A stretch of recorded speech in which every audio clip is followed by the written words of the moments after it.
بیٹھے ہیں اور اس امید کے ساتھ بیٹھے ہیں کہ یقیناً رب تبارک و تعالی آج ہمیں پاک اور صاف فرما دے گا۔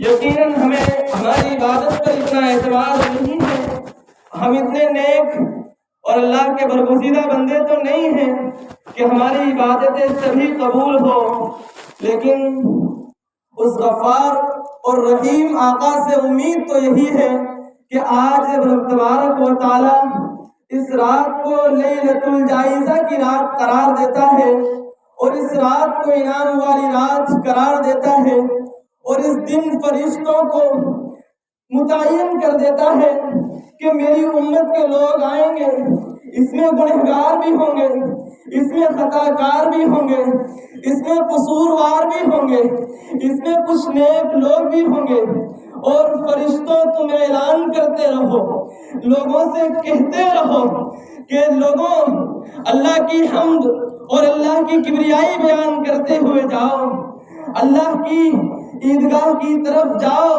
اللہ تمہارا منتظر ہے اور وہ آسمان دنیا پر آ کر اعلان کر رہا ہے، لوگوں خلوص دل کے ساتھ میری مغفرت طلب کر لو اور اپنے گناہوں کی تلافی کر لو، آج میں تمہیں معاف فرما دوں گا۔ حضرت عائشہ رضی اللہ تعالی عنہا کی روایت ہے، آپ نے فضائل اعمال میں مسجدوں میں سنا ہوگا، حضرت عائشہ رضی اللہ تعالی عنہا فرماتی ہے کہ جب رمضان المبارک کا یہ مقدس مہینہ آتا تھا تو نبی کریم صلی اللہ علیہ وسلم پیارا اور مشفق نبی اپنی عبادت کے اندر زیادہ اہتمام فرماتے تھے، اپنی امت کی غمی اور اپنی امت کا ملال اس قدر رسول اللہ صلی اللہ علیہ وسلم کو تھا کہ آپ صلی اللہ علیہ وسلم کی راتیں گریہ و آزاری کے اندر گزرتی تھی، کڑھن کے اندر گزرتی تھی، اور رمضان کا مقدس مہینہ تو آپ صلی اللہ علیہ وسلم کی عبادت میں اضافہ ہو جاتا تھا۔ عائشہ رضی اللہ تعالی عنہ فرماتی ہے امی عائشہ کہ رسول اللہ کی عبادت میں اضافہ ہو جاتا تھا اور چہرے کا رنگ بدل جاتا تھا، بعض دفعہ تو آپ بستر پر ہی نہیں لاتے تھے۔ تو محترم حضرات، خلاصہ میری بات کا یہ ہے کہ ہمیں رب تبارک و تعالیٰ نے مقدس مہینہ عطا فرمایا تھا، اللہ نے ہمیں ایک بڑا بابرکت اور متبرک مہینہ عطا فرمایا تھا۔ میں نے یہ بات کئی جگہوں پر کہی کہ ہمارے گناہوں کی نحوست ہے، ہمارے گناہوں کی بدولت ہے کہ ہم اس متبرک مہینے کی عظمت کو سمجھ بھی نہیں سکے، ورنہ اس کے انوارات و برکات کا رمضان کے چلے جانے کے بعد، اور اب یہ رمضان کا مہینہ چلا گیا، اب ہمارے چہروں پر جو نور تھا، ہمارے چہروں پر جو خوشی اور مسرت تھی، اب وہ نمایاں ہمارے چہروں پر نہیں ہوگی۔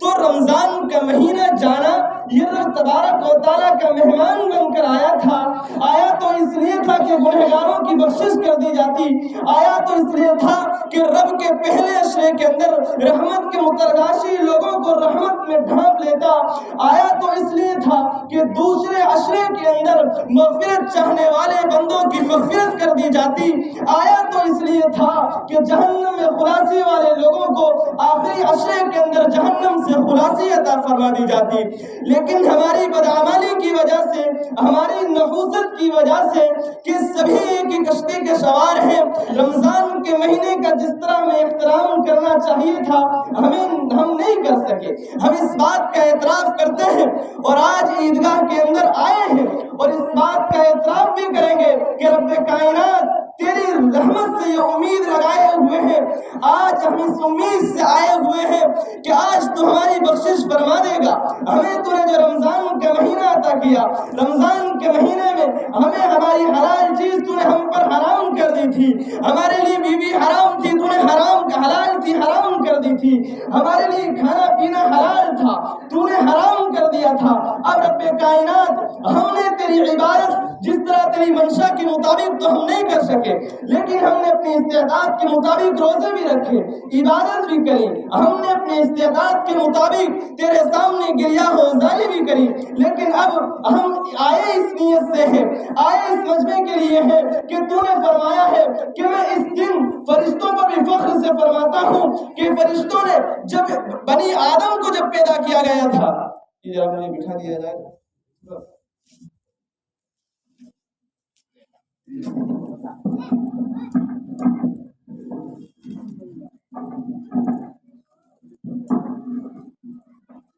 کہ جب حضرت انسان کو رب تبارک و تعالیٰ نے پیدا فرمایا تھا تو فرشتوں نے اعتراض کر کے کہا تھا کہ رب کائنات آپ ایک ایسی انسانیت کو وجود بخش رہے ہیں، آپ ایسے لوگوں کو وجود بخش رہے ہیں جو دنیا میں آ کر فساد مچائیں گے، جو دنیا میں آ کر خون و خرابہ کریں گے.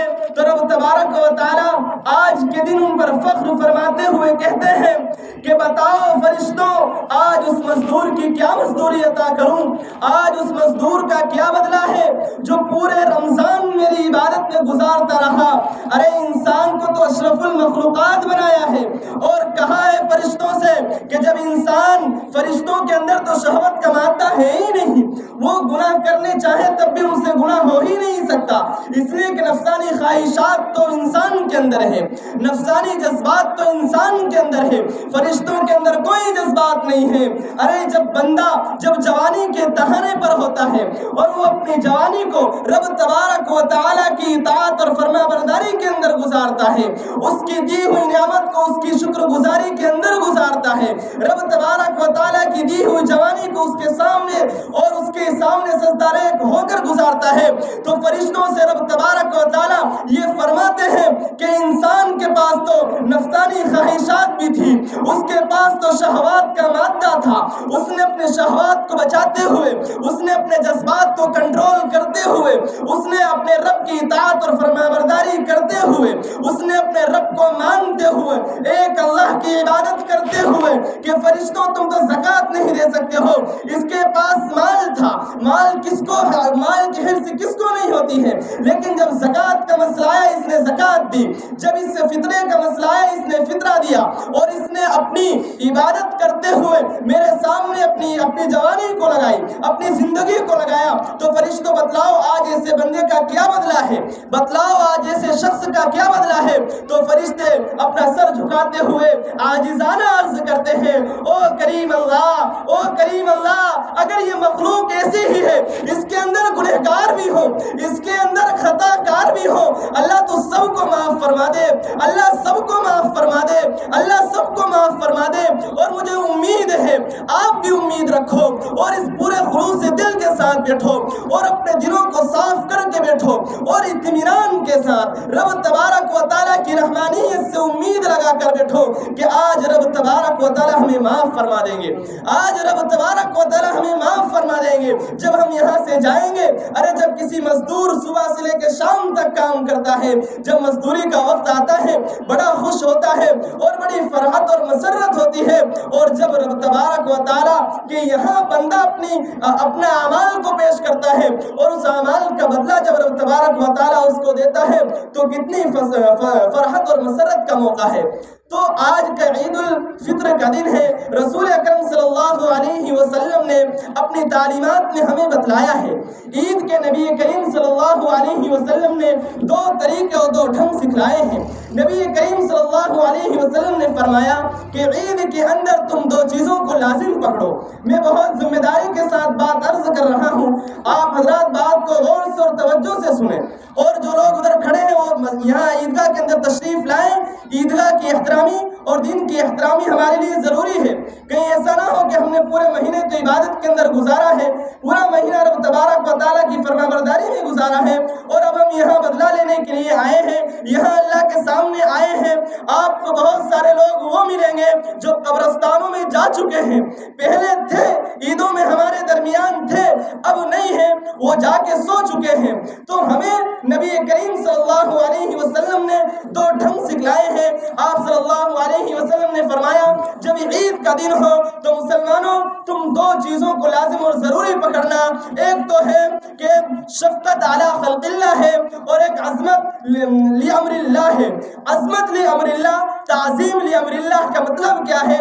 تعظیم لامر اللہ کا مطلب یہ ہے کہ ہم رب تبارک و تعالیٰ کی عیدگاہ کی طرف جب نکلتے ہیں تو ہم عید الفطر کے دن آہستہ آہستہ اللہ اکبر لا الہ الا اللہ اللہ اکبر وللہ الحمد کہتے ہیں. یہ تعظیم لامر اللہ ہوا، یہ تعظیم لامر للہ ہوا، ہم نے اللہ کی کبریائی بیان کی، ہمیں حدود شرع میں رہتے ہوئے نبی کریم صلی اللہ علیہ وسلم نے خوشی اور فرحت کا موقع عطا فرمایا ہے۔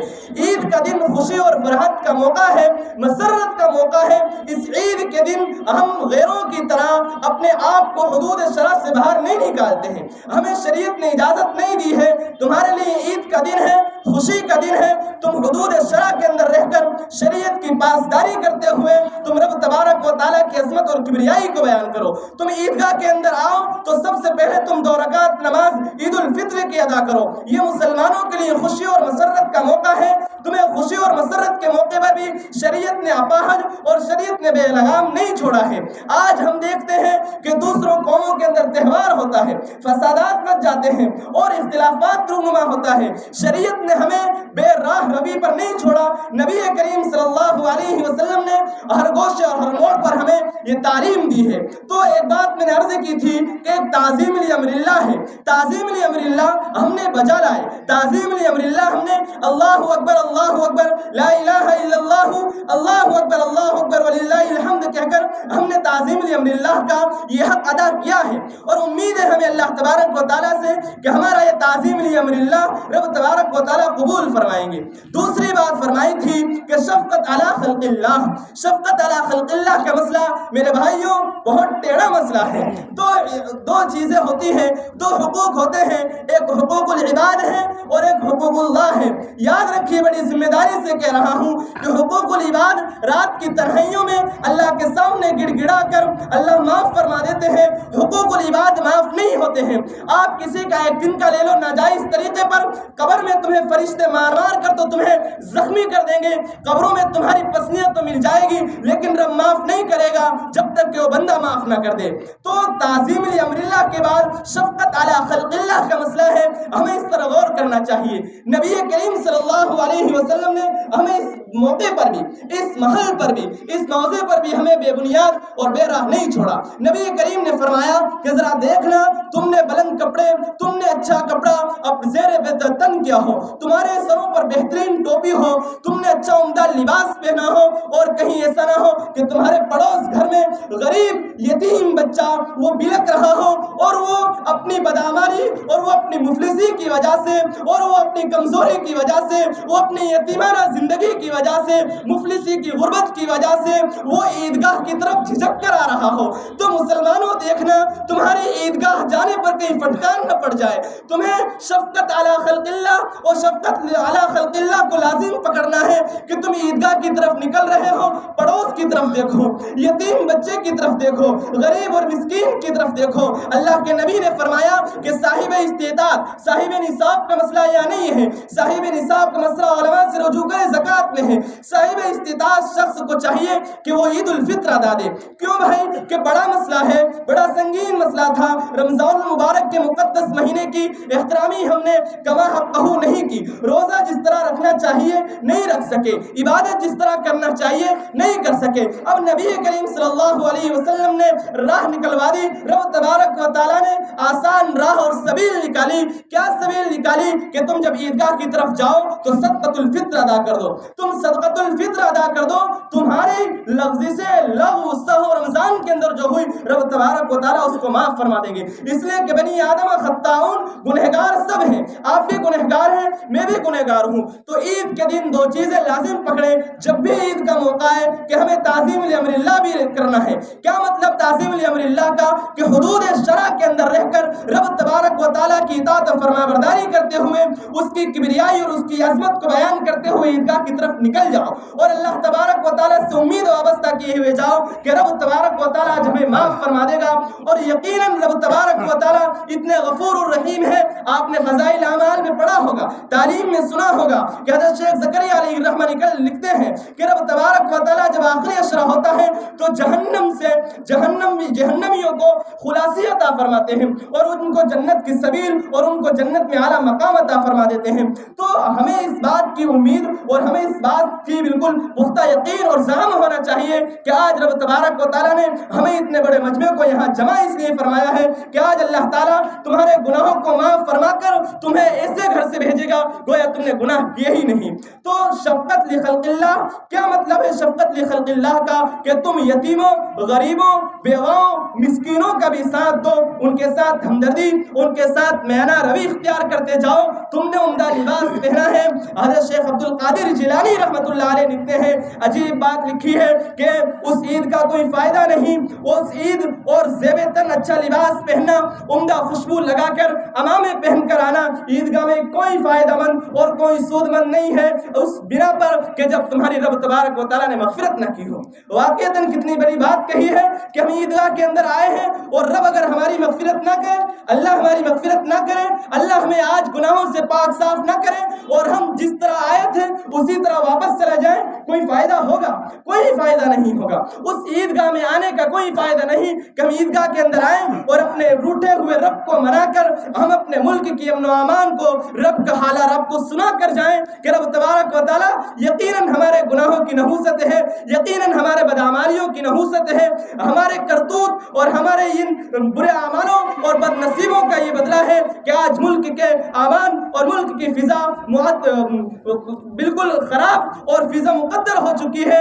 ایسے حالات کے اندر تو مسلمانوں کے اوپر لازم اور ضروری بنتا ہے کہ وہ اپنے رب تبارک و تعالیٰ کی اطاعت اور فرما برداری کے اندر اپنے آپ کو زندگی میں لگا دیں، کیونکہ نبی کریم صلی اللہ علیہ وسلم نے کسی گوشے کے اندر ہی نہیں چھوڑا۔ حضرت علی رضی اللہ تعالیٰ عنہ امیر المومنین ہیں، ایک مرتبہ دسترخوان پر بیٹھ کر کھانا کھا رہے تھے عید ہی کی روز، تو ایک شخص آیا اور آپ کو مبارکبادی پیش کرنے لگا، تو حضرت علی رضی اللہ تعالیٰ عنہ رو پڑے اور فرمایا کہ مجھے کیا عید کی مبارکباد دے رہے ہو؟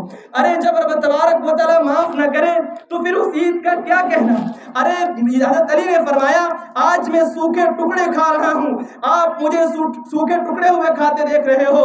دنیا کے اندر اور امت کے اندر ایسے لوگ بھی ہیں جنہیں سوکھے ٹکڑے نہیں جڑ رہے ہیں۔ میرے بھائیوں، واقعتاً بڑی ذمہ داری کے ساتھ میں آپ حضرات کو کہہ رہا ہوں، یہ اتنا بڑا مجمع ہے، آپ اپنے گاؤں کا، اپنے علاقے کا محاسبہ کیجئے۔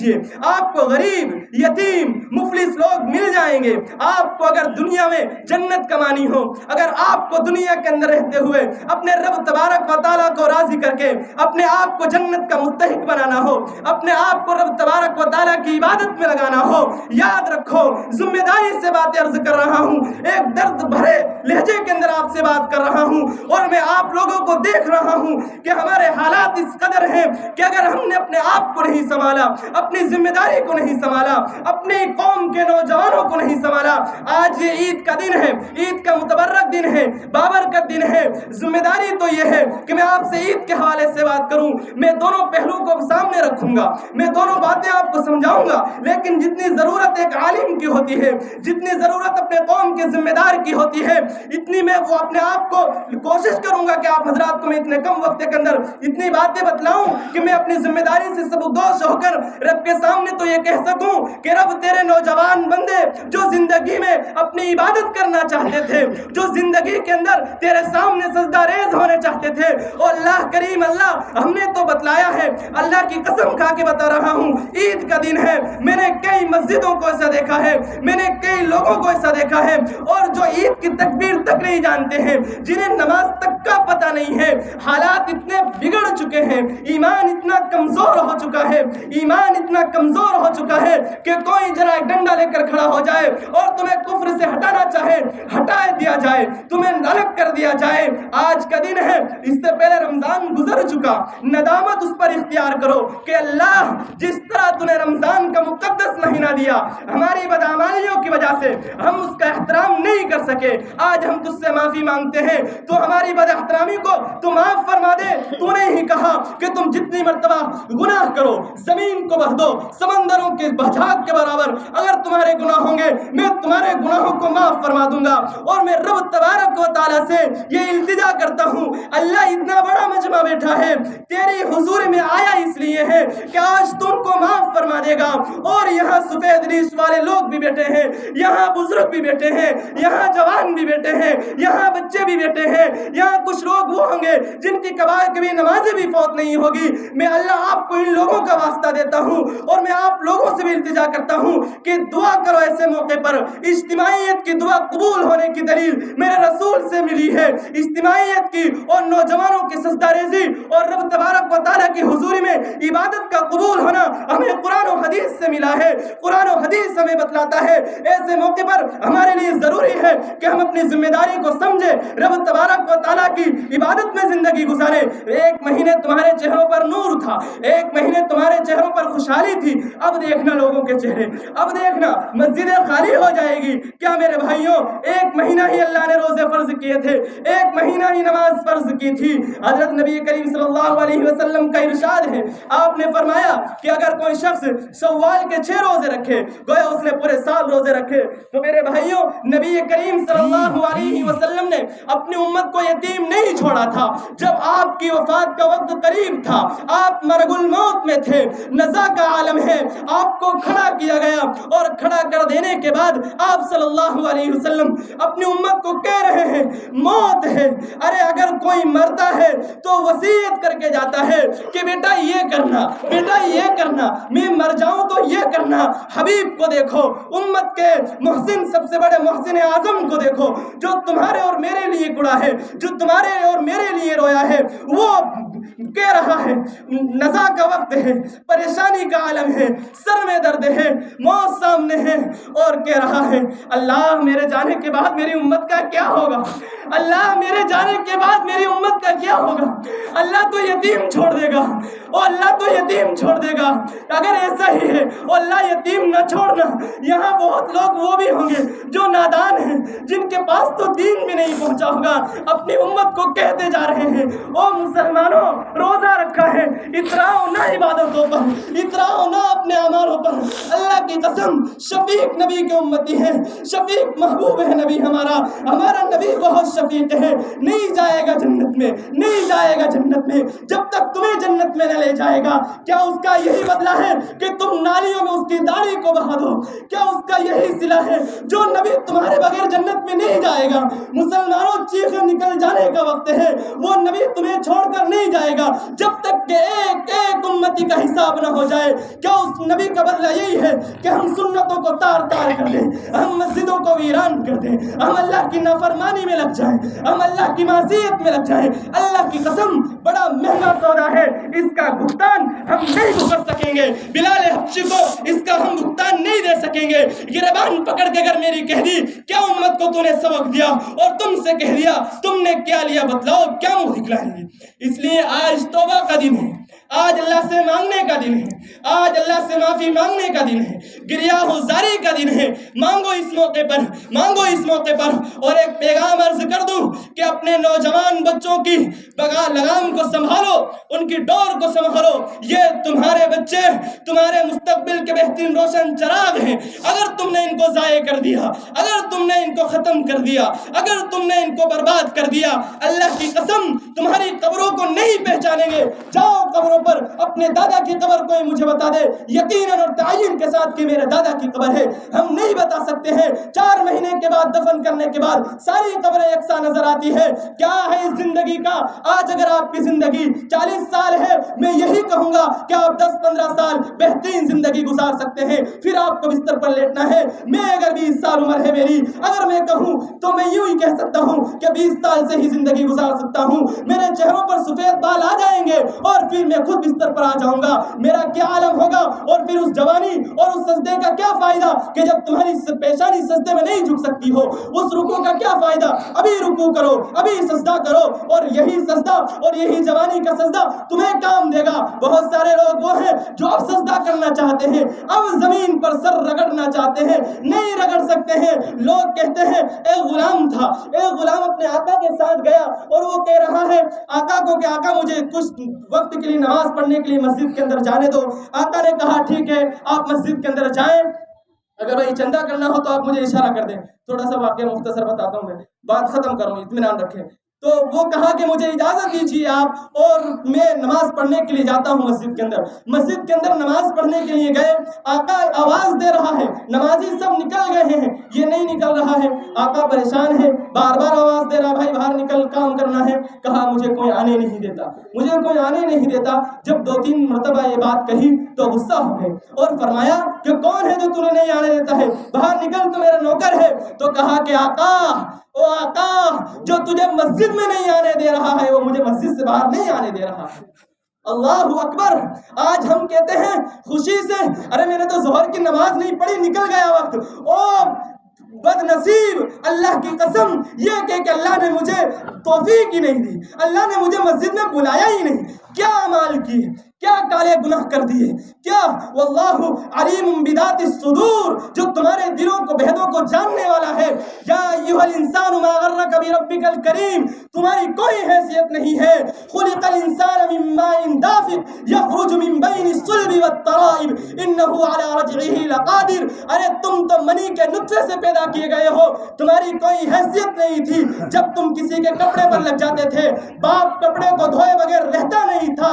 آج تم اس نطفے سے بڑے ہوئے, تمہیں رب تبارک و تعالیٰ نے بہترین صورت دی اور آج تم ہی اس زمین پر اکڑ کر چل رہے ہو, اسی کا رزق کھا کھا کر اسی سے بغاوت کر رہے ہو, اسی کی نافرمانی کر رہے ہو. بتاؤ کیا یہ مہنگا سودا نہیں ہے کہ اللہ تبارک آج میں آپ کے ساتھ کوئی احسان کروں, آپ مجھے سلام مارو گے, میری طرف نہیں دیکھو گے تو میں غصہ ہو کر کہوں گا کہ اس نے میری طرف نہیں دیکھا. وہ رب تبارک و تعالیٰ نے زندگی دی ہے عبادت گزاری کرنے کے لیے اور تم اس زندگی کو گزار دو. میں اب مخاطب میرے نوجوانوں سے ہوں. جوانوں, تمہاری عبادت بہت پسندیدہ ہے, تمہاری زندگی بہت سرمایہ خیز ہے, اللہ تمہیں ضرور قبول کرے گا. یاد رکھنا, جہاں تک تم یاد رکھو دل کی تختیوں پر یہ باتیں لکھ کر لے جاؤ. ذمہ داری کے ساتھ عرض کر رہا ہوں, حالات ملک کے درست تبھی ہوں گے جب تمہاری سوچیں درست ہوگی.